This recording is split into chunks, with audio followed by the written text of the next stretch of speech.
Assalamualaikum warahmatullahi wabarakatuh. Masuk ke semester baru ya teman-teman, semester 3 di digital marketing. Oke, di mata kuliah ini kalian akan mampu mengambil social media marketing. Nah, oke, yang pertama kita jelaskan dulu ya. Jadi RPS-nya atau capaian pembelajaran selama satu semester itu kita ngapain sih? Jadi di sini ada poin-poin penting yang akan kita bahas. Yang pertama itu kita akan bahas sebelum UTS. Jadi ada 3 poin yang sebelah kiri dan yang sebelah kanan itu nanti akan kita kerjakan setelah UTS. Nah, yang sebelum UTS kita akan bahas pentingnya menggunakan sosial media.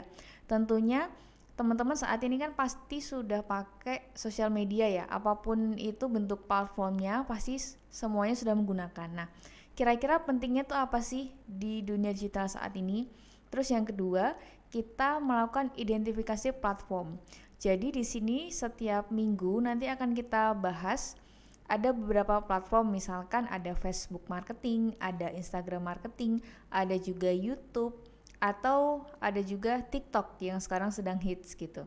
Nah, yang ketiga, yang terakhir yaitu strategi menggunakan sosial media. Nah, dari beberapa platform yang sudah kita sebutkan tadi, kira-kira kalau teman-teman mau jualan atau misalkan mau membranding produknya atau mungkin diri sendiri, itu lebih cocoknya itu pakai yang apa sih, dengan segmen kalian tuh yang apa gitu.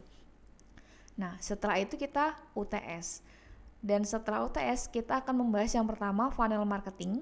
Mungkin teman-teman sudah pernah mendapatkan di mata kuliah Digital Marketing Foundation gitu ya, atau Marketing Foundation, tapi nanti akan kita bahas terkait dengan sosial medianya gitu. Lalu yang kedua ada konten pilar. Nah, di sini konten pilar itu sebetulnya membahas tentang kalau kita mau bikin konten di sosial media, kira-kira konten-konten apa sih yang perlu kita up gitu. Apakah kontennya itu berupa promosi produknya, atau ada inspirasi atau motivasi dan lainnya. Jadi nanti akan kita bahas ada 4 konten pilar yang perlu kita ketahui dalam bikin konten. Lalu yang selanjutnya ada konten kalender atau scheduling.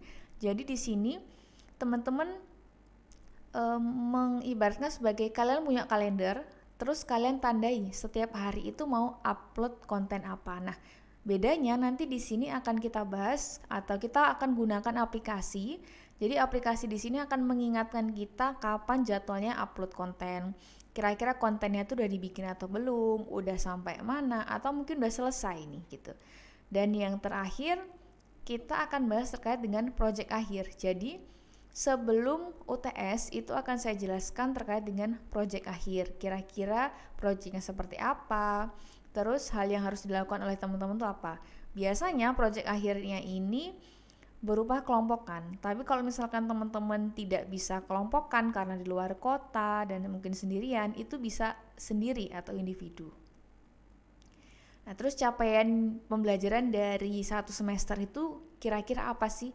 Nah, yang pertama, yang pasti teman-teman itu paham terkait dengan macam-macam platform media sosial. Mungkin teman-teman sudah mengaplikasikan langsung ya, sudah menggunakan gitu.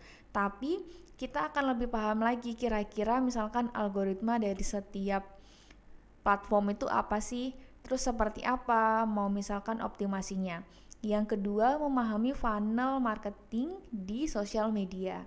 Lalu yang ketiga, memahami macam-macam konten pilar. Jadi kalau misalkan kita mau bikin konten di misalkan di TikTok atau di Instagram itu terkait misalkan dengan menjual produk gitu ya. Nah, itu jangan jualan produk semua atau jangan promosi produk, tapi ada berbagai macam hal. Lalu yang terakhir, memahami terkait dengan scheduling. Jadi di sini teman-teman bisa mempraktekkan sebetulnya terkait dengan sosial medianya atau terkait dengan kehidupan sehari-hari. Jadi misalkan, oh hari ini saya mau bikin kegiatan apa ya, mau ngapain aja, itu bisa teman-teman bikin list. Tapi bisa juga diimplementasikan terhadap sosial media. Jadi misalkan, oh dalam 1 minggu ini kita mau update konten apa aja. Nah itu sudah kita tulis atau kita list. Oke, lanjut masuk ke penilaian. Jadi di mata kuliah ini itu akan ada 4 penilaian. Ada UTS. UTS-nya itu bisa kasus, bisa berupa soal, bisa individu atau kelompok. Jadi nanti bisa kita diskusikan.